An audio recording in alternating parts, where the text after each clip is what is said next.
Hello, my name is Guy Wallace, and in this video we're going to explore the EPPI Process Performance Data Architecture. EPPI is an acronym for Enterprise Process Performance Improvement. This diagram presents the enabling systems that provision the enablers of process performance. We'll come back to that in a moment.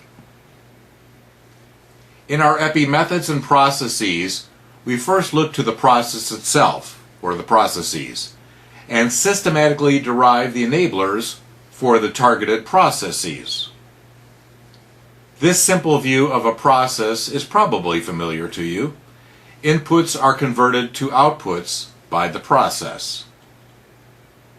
In an EPPI view, we look at the outputs as inputs to the downstream processes to ensure that the output as input meets the needs of that downstream process or customer and their downstream processes and customers.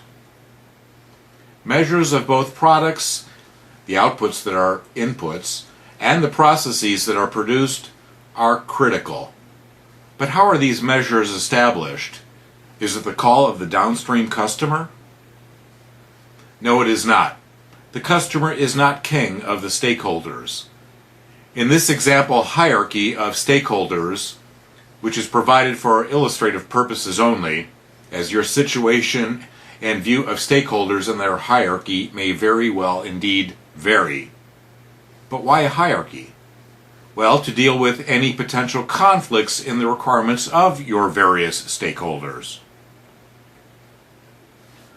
What enables a process to meet the requirements? First, it is the design of the process itself. Has it been designed to meet the balanced needs of all of its stakeholders? If it has not, then that's where one must start. If it has, then one needs to look at the other enablers and their provisioning systems for any deficiencies that are found. Here's a view of the enablers of processes from Japan in the 1950s. The Ishikawa diagram has also been called the cause and effect diagram and the fishbone diagram.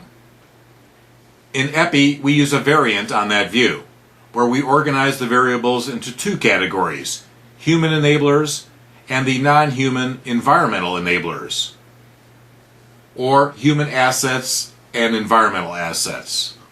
Both enable a process or processes. The enterprise systems or organizations that provide the human assets to the process will probably not look like these in this particular configuration, nor be named as such. So you'll need to use this diagram as a diagnostic tool to determine where the responsibility lays in your enterprise for providing the processes with these services, these assets. The enterprise systems or organizations that provide the non-human assets to the process, again, will probably not look like these in this configuration or named as such. You'll have to use this also as a diagnostic tool to determine where the responsibility lays specifically for providing your processes with these enablers. Let's look first at the human asset management systems that provide the humans and their enablers to the processes or process. Although some may argue that one should look elsewhere first, as the human factor is less likely to be the cause of any quality or performance problems or opportunities. An organization design is really the roll-up of the design of the jobs within. The design of jobs with primary and secondary responsibilities is a function of the needs of the processes. Shifts in volume, perhaps due to seasonality or ramping up or ramping down, in volume due to sales, the infusion of technology, etc. Staffing systems determine the current and future staffing needs, and the succession planning systems determine the source for people for growth and the placement of people for shrinkage, as your situation might require. Recruiting systems bring in the candidates, and the selection system selects from those candidates.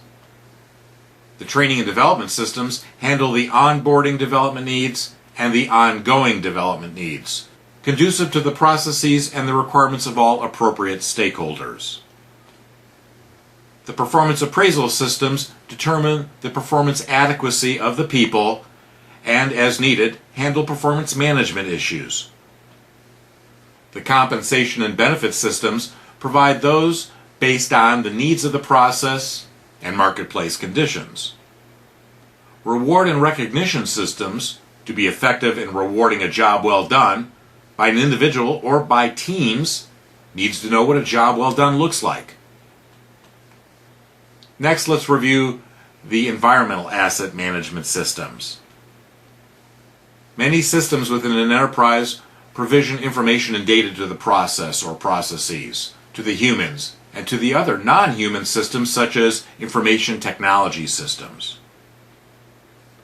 Many systems within an enterprise also provision materials and supplies to the processes, as well as tools and equipment. The financial systems provide the budgets for headcount and everything else needed by the processes.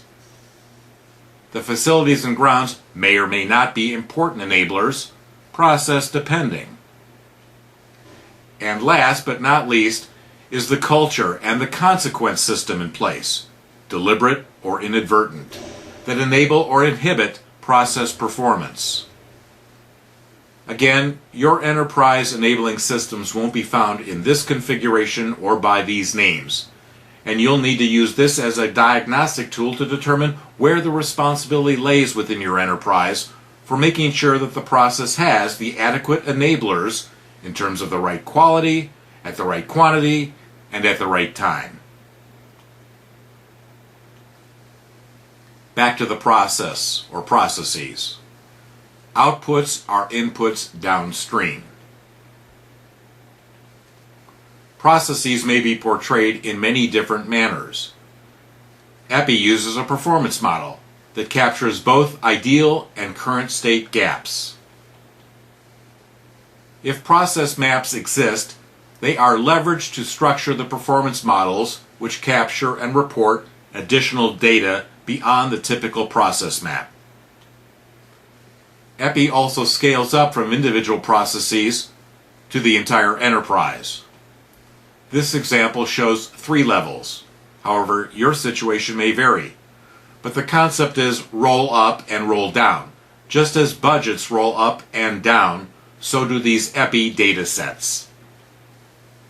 At the department level, EPPI segregates processes into those that are leadership-oriented, core-oriented, and support in nature. Processes are defined to the level needed to systematically derive the enablers required.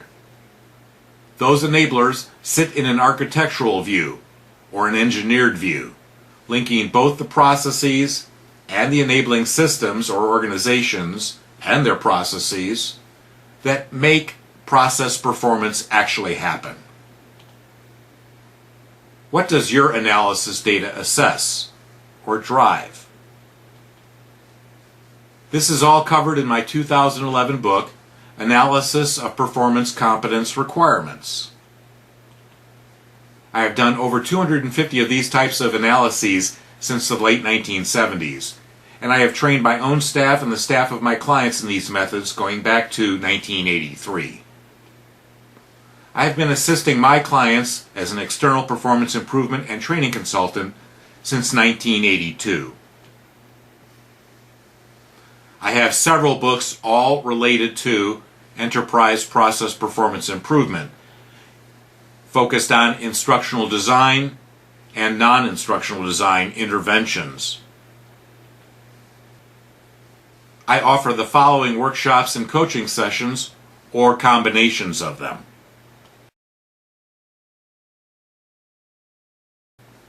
And I've written a fairly jargon-free book for line and staff management, the 5th management foci.